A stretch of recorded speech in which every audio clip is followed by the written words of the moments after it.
He sits across from Eugene Levy, the comedian who usually makes people laugh, and says something that freezes the room. You take that and you learn from it. You try to make sure you don't do the same mistakes as your parents. There's no smirk, no hesitation, just a quiet man, who has spent 4 decades carrying the consequences of one of the most infamous marriages in modern history. For Prince William, the son of Charles and Diana, the words aren't a sound bite. They are a survival strategy. This isn't just another royal interview. This is a confession, dressed as conversation, a man tracing the blueprint of his family's destruction, then redrawing it from scratch. The shadow that never left Windsor. When William talks about mistakes, the world knows what he means without him saying it. The royal fairytale that began on July 29, 1981, the wedding of Charles and Diana, was supposed to be eternal. The cameras flashed, the bells rang, the carriage glittered. But behind that spectacle was a wound that never healed. William grew up inside that wound. He watched the warmth between his parents fade into frost. He heard the whispers through palace walls. He saw how love could be twisted by duty, and how duty could destroy those who dared to love honestly. He was 14 when the divorce became official, an age when most children worry about school or sports, not about how their family's implosion will play out on the front page of every newspaper on earth. Then came 1997. The tunnel in Paris. The photographs. The silence. The unbearable question, what if the cameras had just stopped? No matter how much time passes, that memory lives in the folds of his voice. Every time he shields his wife or children from press intrusion, he is talking to his younger self, the boy who watched his mother chased to her death. The vow of a son.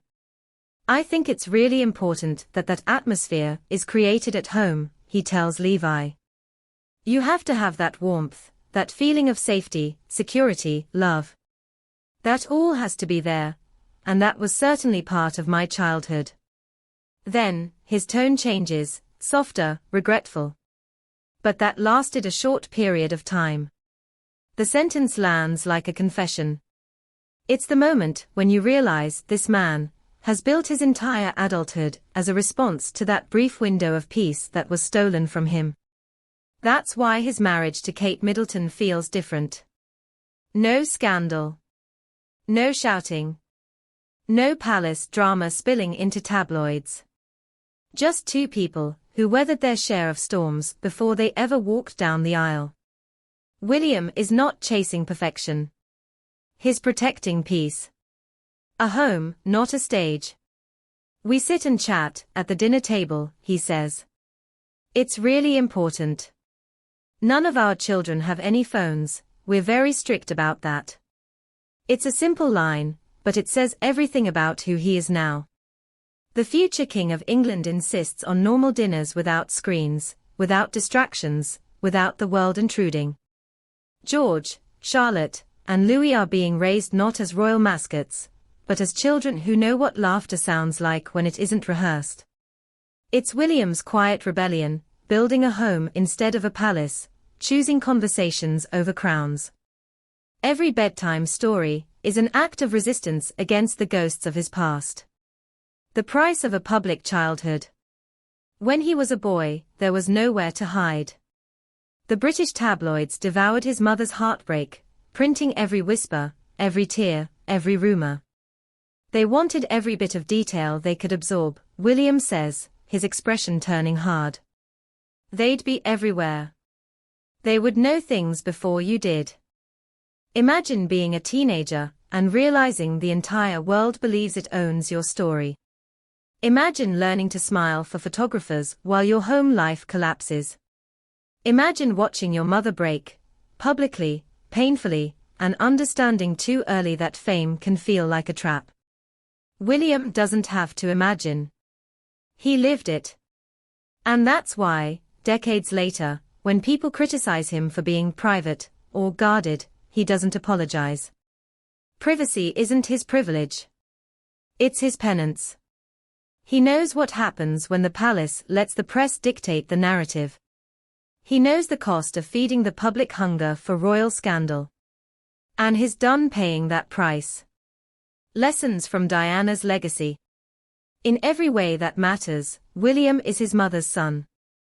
The compassion, the directness, the refusal to play the role of untouchable aristocrat, all Diana. But he also inherited her scars.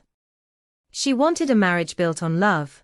The institution wanted a spectacle built on silence. She wanted to raise her sons to be human. The world demanded they be symbols. William watched her fight for dignity, and he learned the hardest royal lesson of all. Sometimes kindness means defiance. He will never allow Kate to become what his mother was forced to be, a figure of fascination, endlessly consumed by curiosity. He will never allow his children to become prey for the same cameras that hounded their grandmother. For William, love is not romance. It's resistance. The drama and the stress when you're small really affects you. When he said those words to Levi, he wasn't speaking as a prince. He was speaking as a survivor of a childhood spent under siege. That's why his focus now is not legacy, but environment. Not palaces, but presence. He builds stability the way other royals built empires, one calm day at a time. And in that calm, there's something revolutionary. Because William is proving that monarchy doesn't have to mean misery. That love and leadership can coexist. That you can wear the crown without losing your humanity. The quiet reformation. Underneath his polished image, there's a radical simplicity to William's philosophy: be the father you needed, not the one you lost. Every photo of him laughing with George, every shot of Kate smiling without fear, every scene of the family walking together, is a silent answer to the tragedy that defined his childhood. He doesn't need to tell the world he's different from Charles. He shows it in every choice, every gesture, every boundary. Even his rare openness in this Apple TV Plus conversation was deliberate. He didn't overshare. He didn't dramatize. He simply humanized. And that, in today's royal world, is more dangerous and powerful than any scandal. A new kind of heir.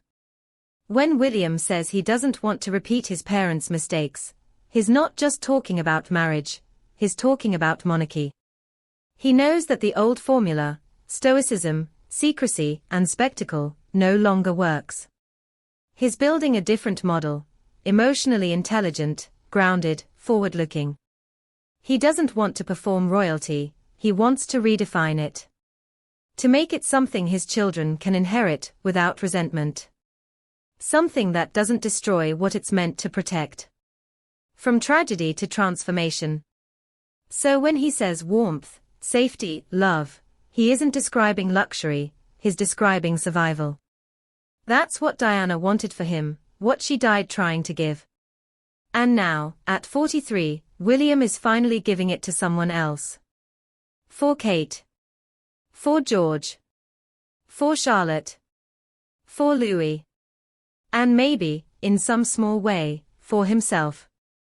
Because at the end of all the protocol and pageantry, this is what remains. A man who grew up inside the world's most famous heartbreak, determined to make sure it ends with him. No more royal tragedies. No more broken vows disguised as royal duty. No more silence masquerading as strength. The heir to the throne has learned his mother's final lesson, that love, not lineage, is what saves a crown from becoming a curse. Final line. He doesn't just want to rule differently. He wants to live differently, and to raise a generation of royals who finally know what peace feels like.